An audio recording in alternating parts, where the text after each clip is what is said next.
A empresa dinamarquesa Novo Nordisk se tornou a empresa mais valiosa da Europa em 2023, acumulando mais de 2 trilhões de reais. Ela é responsável por medicações que inicialmente foram conhecidas para tratar diabetes mellitus e outras doenças, mas ganhou fama pela perda de peso por parte dessas medicações. Um exemplo delas é o Ozempic. No episódio de hoje a gente vai falar um pouquinho mais da medicação, os efeitos dela no organismo e os problemas que isso pode acarretar para quem usa ela de forma indiscriminada.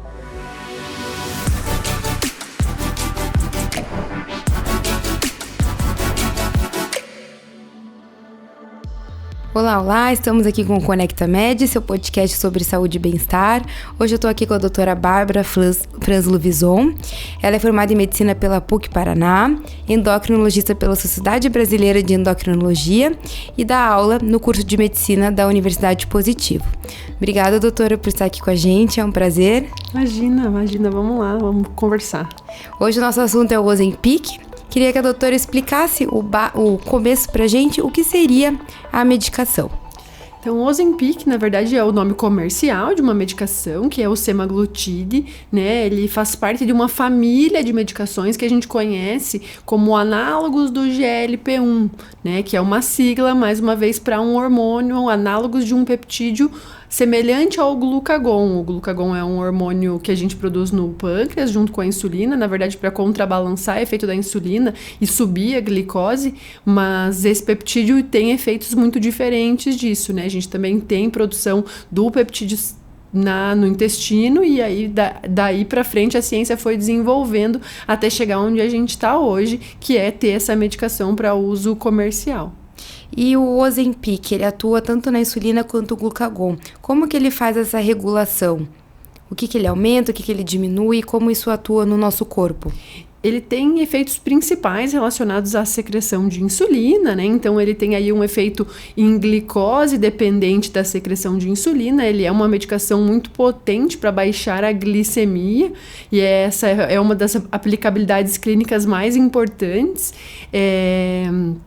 dele, mas além disso ele tem vários outros efeitos que foram sendo cada vez mais conhecidos na sequência, como esse efeito que ele tem na nossa redução da nossa alimentação, né, em melhorar a saciedade, diminuir a alimentação. Isso ele tem efeitos também no controle de peso, e aí com o tempo outros efeitos também foram conhecidos, como efeitos em melhora de saúde cardiovascular, melhora de desfechos de aterosclerose, que basicamente para o público leigo seria redução de eventos como infarto, AVC, em um perfil específico de pacientes estudado com indicação da medicação.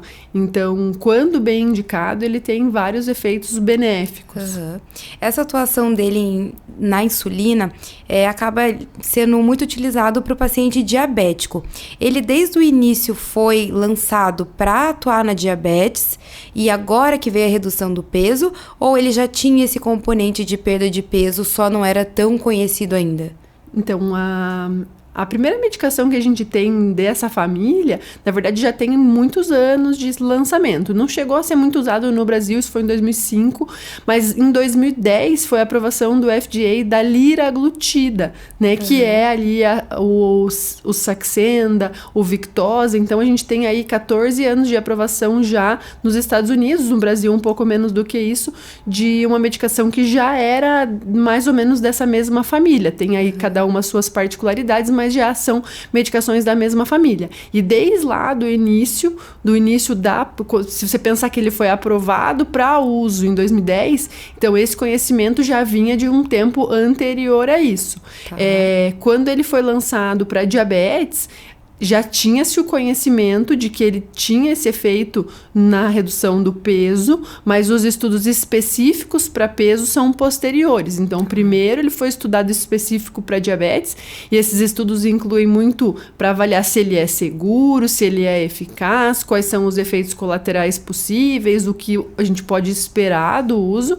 E na sequência ele foi estudado em pessoas sem diabetes, porque a gente tinha sim um receio de será que isso não vai baixar demais a glicose nas pessoas que não tenham glicose alta, né? Esse era um dos principais receios. E aí vieram estudos específicos para uso em pessoas que não tinham diabetes. Isso foi uma sequência, mas isso já tem alguns anos e isso já é de toda essa família de medicações. A doutora falou sobre o Victoza, o Saxenda, teve o Trulicity também. Qual que é a diferença entre eles?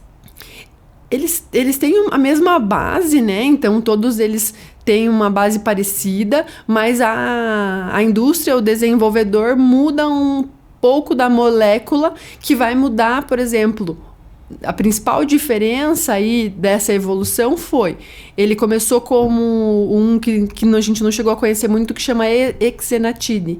E ele era de muito rápida ação. Então, ele tinha ação que era, às vezes, menor do que um dia.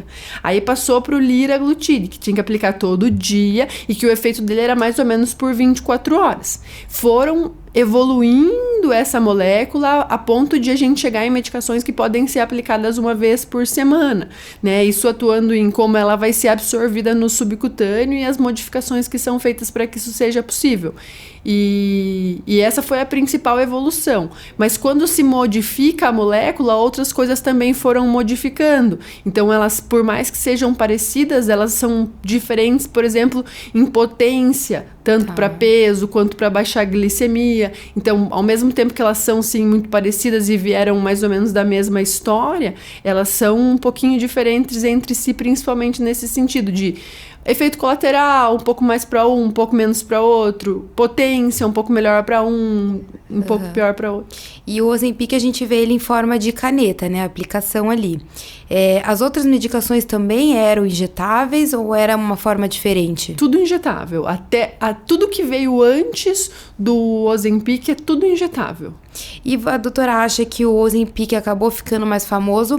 Ele tem uma porcentagem maior de redução de peso ou foi algum outro motivo na percepção da doutora? Acho que essas duas coisas, né? Ele é mais potente no quesito de peso e também pelo fato da aplicação ser semanal, né? E também acho que a época onde ele foi lançado, né? Então, se a gente pensar que ele veio para o nosso mercado numa época assim, onde a gente passou por uma pandemia, que foi uma época onde a gente passou por situações muito difíceis para as pessoas que lutam com o peso.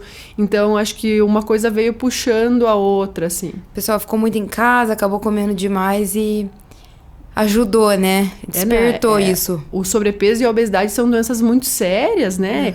E a gente sabe que quando a gente tem, principalmente quando a gente tem uma genética para acúmulo de peso, quando a gente está diante de um ambiente ruim, a chance da gente ganhar muito mais peso do que as outras pessoas, mesmo as duas estando num ambiente ruim, é muito maior, né? Então, as pessoas que estavam em tratamento, as pessoas que já tinham problemas com o peso antes e tiveram esses ambientes de home office, sedentarismo, ansiedade, e o mundo vai acabar, não vai acabar, né? A gente acaba, assim, descontando e buscando compensadores, e a comida é um ótimo compensador, porque se a gente for dizer aqui que comer é ruim, nós vamos estar mentindo, né? Então, E normalmente comida de alto teor calórico, né? Quanto pior, melhor, vamos dizer assim, né? Então, o nosso cérebro faz compensações de recompensa mesmo, né? Quando a gente come um alimento altamente palatável, ultraprocessado, com uma grande quantidade de açúcar, gordura, né, que faz com que ele seja melhor ao gosto, vamos dizer assim, a gente tem sim uma resposta de recompensa do cérebro, e quando a gente não está atento a isso, a gente acaba repetindo esse comportamento, e aí quando a gente está diante principalmente de pessoas com tendência para ganhar peso, isso pode ser, vamos dizer assim, fatal, né? A gente pode ganhar bastante peso nesses contextos. A doutora falou da aplicação do Ozempic ser mais fácil, de forma semanal, mas eu já vi muitas pessoas aplicando diariamente. Existe essa modalidade ou é uma coisa totalmente errada? É bem ridículo, na verdade. Assim, pra gente que entende da medicação e sabe de onde veio essa história de aplicar diário vem dos estudos iniciais. Nos estudos iniciais são avaliadas poucas pessoas e estão sendo avaliadas outras coisas, né? Efeito colateral, o que vai acontecer, o que não vai acontecer, qual a dose que deve ser usada. Enfim, é um é uma coisa bem preliminar. E nessa fase ele era feito uma vez por dia mesmo, mas não era isso que estava sendo avaliado. Todos os estudos grandes que vieram na sequência, que eram realmente para ver coisas clínicas de uso, daí pra frente ele sempre foi indicado para uso semanal. Então a gente sabe que tem médico que fala isso, tipo... Não faz o menor sentido. Na verdade, o principal ganho, vamos dizer assim, de posologia dele é ele ter essa possibilidade de ser aplicado semanal. E ele não é melhor sendo aplicado todos os dias, só é mais sem sentido. Não faz muito sentido, não. A dose dele no nosso corpo, a ação dele, né? Acaba durando esses 7 dias ou tem um pico ali no começo e depois é mais residual? Como que funciona? É toda medicação, né? A gente tem as medicações, elas têm um tempo de meia-vida, que é o tempo de que ela demora para metade da medicação que foi aplicada ser metabolizada, né? Então ele tem uma duração maior do que 7 dias no corpo, mas a gente faz com essa aplicação semanal que ele atinge um equilíbrio, né? Então a gente sabe que não é com 7 dias que ele acaba, com 7 dias ele reduz consideravelmente a dosagem que está circulando, mas ele dura mais tempo do que isso. Tá. Tirando os pacientes que realmente têm diabetes, paciente não diabético, em que caso eu indico ele para redução isolada assim do peso? Então, a gente tem que sempre pensar no tratamento da obesidade no geral, né? Então, o tratamento do excesso de peso, ele é muito mais complexo do que o simples uso de uma medicação, né? Então, a gente tem que sempre pensar que o tratamento ele vai ter pelo menos 4 pilares, né? Os pilares iniciais principais que vão ter que ser feitos sempre, desde o início de qualquer tratamento até o final da vida, eles vão incluir a atividade física regular, mais do que isso, uma reeducação alimentar muito bem organizada, e a alma do negócio aí é encontrar uma estratégia que a pessoa consiga fazer para sempre, controles de depressão, ansiedade, coisas que possam atrapalhar esse processo, também fazem sempre parte do tratamento. E as medicações, elas vão ter a sua indicação, elas vão entrar no hall de opções, principalmente nos pacientes com obesidade, que são os pacientes com IMC, que é a relação entre o peso e a altura, acima de 30. Mas em situações que essas pessoas tenham alguma doença associada ao excesso de peso. Então, tem lá uma síndrome metabólica, que é quando a pessoa tem ou pressão alta, com excesso de gordura, com alteração de glicemia, pode ter também um triglicerídeo alterado, às vezes gordura no fígado e outras doenças que podem vir associadas a esse excesso de peso. Nessas situações, a gente pode sim utilizar as medicações no mesmo esquema, na mesma linha de raciocínio da obesidade para pessoas com sobrepeso. Qual é o percentual esperado de redução de peso nesses pacientes com o uso do Ozempic? A gente não tem como dizer assim, vai perder XYZ, é muito individual. Existem pessoas que são ótimas respondedoras e que vão perder quantidades maiores de peso, existem pessoas que vamos dizer que têm uma resposta normal e vão perder peso ok, e existem pessoas que não respondem, existem pessoas que não respondem. Isso é para qualquer tipo de tratamento, né? Então, qualquer tipo de tratamento vai ter aquele percentual menor de pessoas que não vai ter nenhuma resposta. Então, isso é muito individual. Varia com o sexo, varia com o peso inicial da pessoa. Pessoas que têm mais excesso de peso têm tendência a ter respostas um pouco melhores. Então, usar valores de média é muito uma armadilha, né? Porque quando a gente espera, a média eu vou perder X e a velocidade é diferente, para aquela pessoa é diferente, isso às vezes gera alguma frustração. Então, não é um valor que eu gosto de utilizar. As médias dos estudos são valores de média para um público bem específico daquele momento. Então, na parte clínica, no dia a dia, a gente tem que avaliar cada paciente. Para um tratamento de excesso de peso, a gente diz que o paciente teve uma resposta quando ele perde 5% do peso corporal, do peso inicial dele, em 3 meses de tratamento. E a gente sempre foca como meta de tratamento, né, como uma perda de 10% do peso ou mais, né, nos pacientes com obesidade grau 1. Isso significa que o objetivo do tratamento não é normalizar o peso, não é buscar o peso ideal, né? O objetivo do tratamento é controlar a obesidade, melhorar a qualidade de vida, reduzir o risco de evoluir com outras doenças. Então, os objetivos são coisas importantes da gente alinhar sempre com a pessoa, com o paciente, para ele entender que a meta é importante. Às vezes a gente cria na nossa cabeça metas não reais e meio inatingíveis, e isso também é uma das causas da pessoa abandonar, desistir do tratamento no meio do caminho. Ou até mesmo abusar, né? Às vezes acha que não tá fazendo efeito e acaba usando mais medicação que o necessário, que o habitual, né? E nas pessoas que usam o Ozempic, quais são os sintomas que ela vai sentir com a medicação? Os principais efeitos colaterais estão relacionados com o trato gastrointestinal, né? Enjoo, vômito, diarreia, às vezes até constipação, às vezes um pouco de dor abdominal. É principalmente esses sintomas do trato gastrointestinal e principalmente o enjoo, é o mais comum disparado. Na grande maioria das vezes isso é autolimitado, ou seja, não dura o tratamento todo, dura aí um período e a gente tenta ajustar isso com o paciente, controlar esse sintoma para que ele consiga utilizar a medicação. Mas as pessoas que também não têm nenhum tipo de efeito colateral, às vezes têm uma resposta um pouco pior. Então, é uma coisa que acontece, mas costuma ser transitório. Em que momento, existe alguma situação em que algum sintoma, um sinal de alarme, em que eu tenho que retirar a medicação do paciente?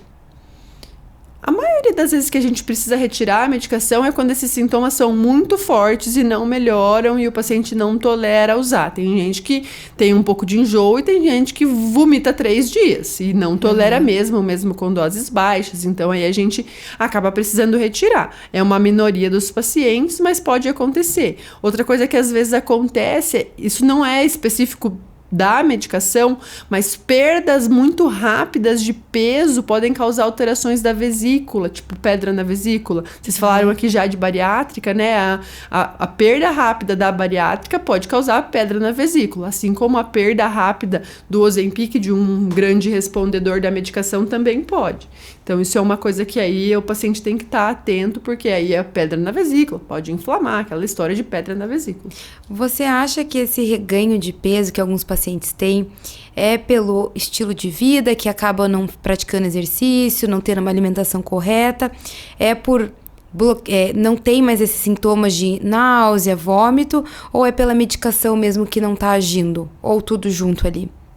O reganho de peso no tratamento do excesso de peso é uma coisa que pode acontecer quando a gente não consegue manter o déficit de calorias.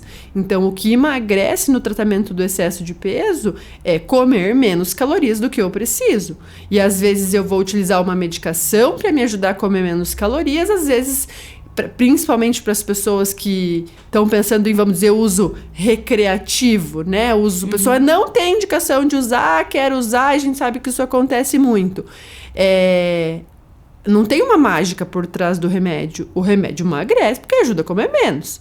Então, se eu passo a comer mais calorias, eu posso sim recuperar o peso. E isso, na suspensão da medicação, para um paciente que fez um tratamento inadequado, a chance de acontecer é muito alta, né? Então, eu usei a medicação, mas eu não fiz reeducação alimentar, eu não estou fazendo atividade física e eu parei o remédio e não fiz nada disso. Qual é a chance do peso voltar?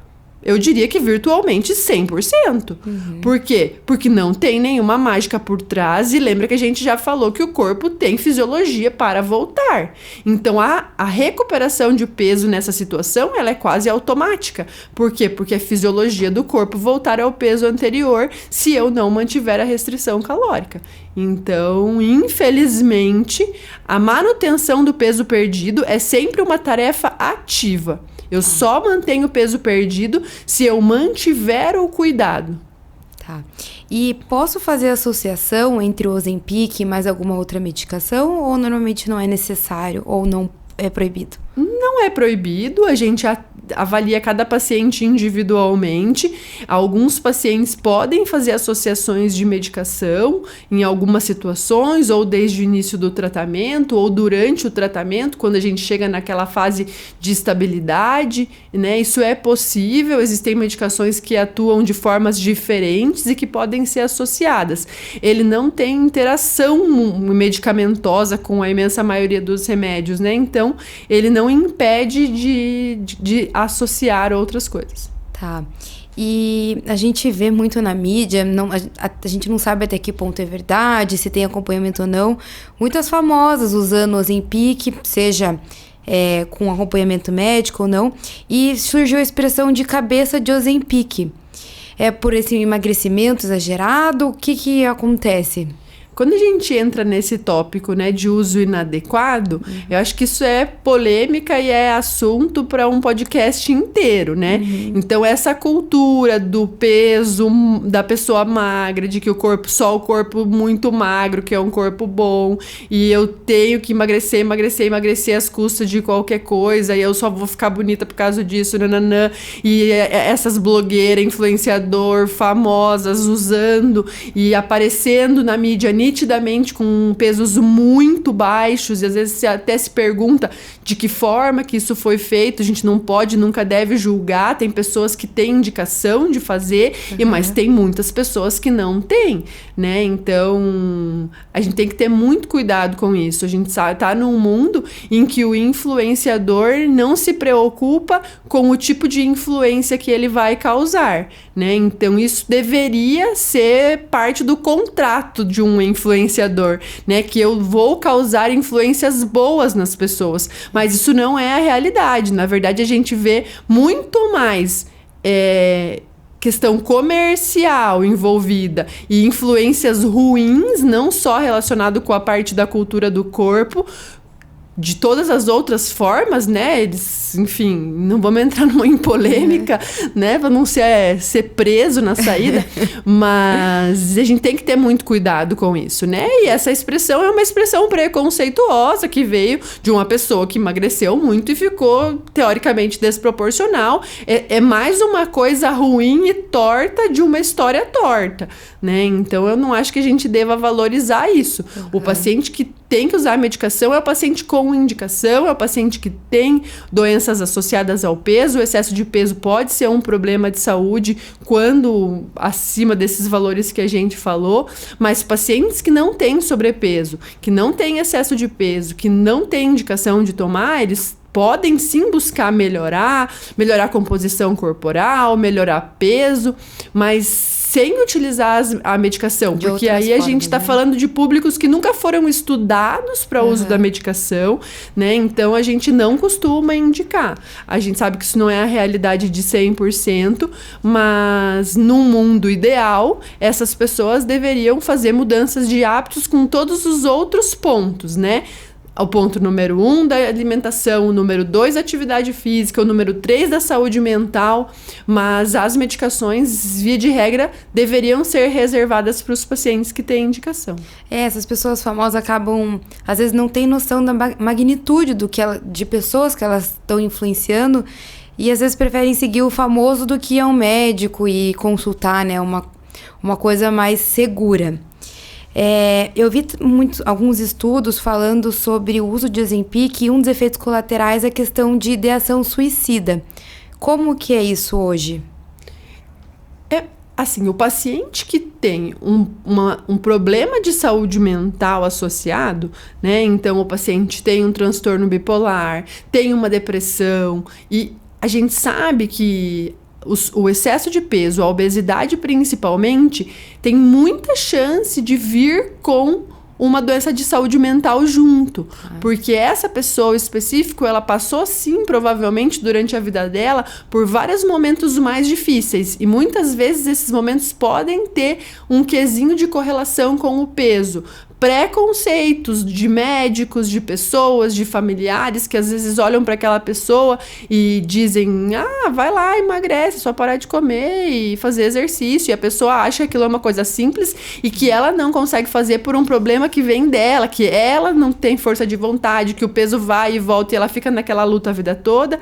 E a chance de ter um transtorno alimentar, um transtorno depressivo, ansiedade relacionada é muito maior. Então, esses pacientes, eles precisam ter mais cuidado quando vão utilizar medicações que vão atuar no apetite e na saciedade, porque a gente tem que entender que comer não é ruim, comer é bom, e muitas vezes isso é uma compensação que é feita para uma coisa da saúde mental. Então, quando a gente tira o prazer da comida, tira, às vezes, junto com a medicação, vai lá e faz uma dieta maluca, né? Então, eu tenho uma piadinha da dieta low carb que eu gosto, que é como perder a vontade de viver em 3 dias. Então, assim, às vezes a pessoa tá sem cuidado, sem acompanhamento e acaba piorando aquela doença de base de saúde mental que ela já tinha, né? Então, esses são os pacientes com mais cuidado para esses pontos. Isso não é uma coisa comum, isso é uma coisa muito rara, mas isso não é impossível, pode acontecer. Entendi. E existe o Ozempic na forma de comprimido? Existe semaglutida em forma de comprimido, tem outro nome comercial, né, chama Rybelsus, né? Tem vários detalhes de absorção, é uma tecnologia bem diferente.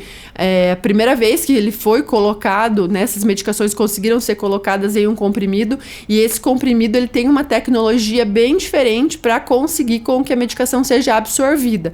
Então tem uns cuidados bem específicos para a forma de tomar, mas é uma medicação que existe. E no Ozempic, quais as dosagens aprovadas hoje em dia aqui no Brasil? Hoje, o Ozempic, ele tem a caneta, a dose pode ser utilizada até 1 miligrama. Tá. Né? A gente sabe que a forma comercial com o nome de Wegovy, que é a dose teoricamente estudada para obesidade, que é a dose de 2,4, vem para o Brasil, aí depois da metade do ano vai ter o lançamento, acho que em junho, julho, e aí a gente vai ter a possibilidade de utilizar doses mais altas. E doutora, agora para finalizar, a gente tem o nosso quadro que é Não Deixe para Depois. Queria que a doutora falasse um hábito saudável que pratica no dia a dia e quer dar de dica para o pessoal que está em casa. Não deixe para depois. Eu acho que, além dessa história de alimentação saudável, talvez a atividade física regular, se a gente pudesse numerar quantos benefícios tem ter uma atividade física regular, não caberia em 30 minutos, né? Então, vai atuar aí desde saúde mental, preservação de massa muscular, ganho de massa muscular, que a gente sabe que é uma poupança super interessante para a gente fazer para o nosso envelhecimento, né? Então, sem contar a parte social, tem da parte do esporte, que é uma coisa que eu gosto muito. Então, eu acho que não ser sedentário talvez seja uma das melhores coisas que a gente pode fazer por a gente mesmo. Sim, é uma delícia praticar atividade física, né? Eu adoro. Doutora, muito obrigada pela participação, é um prazer. Obrigada por responder as nossas perguntas aqui. Imagina, foi um prazer, foi muito bom. E obrigada a você de casa por assistir. Se gostou, curta e compartilha. E até o próximo episódio.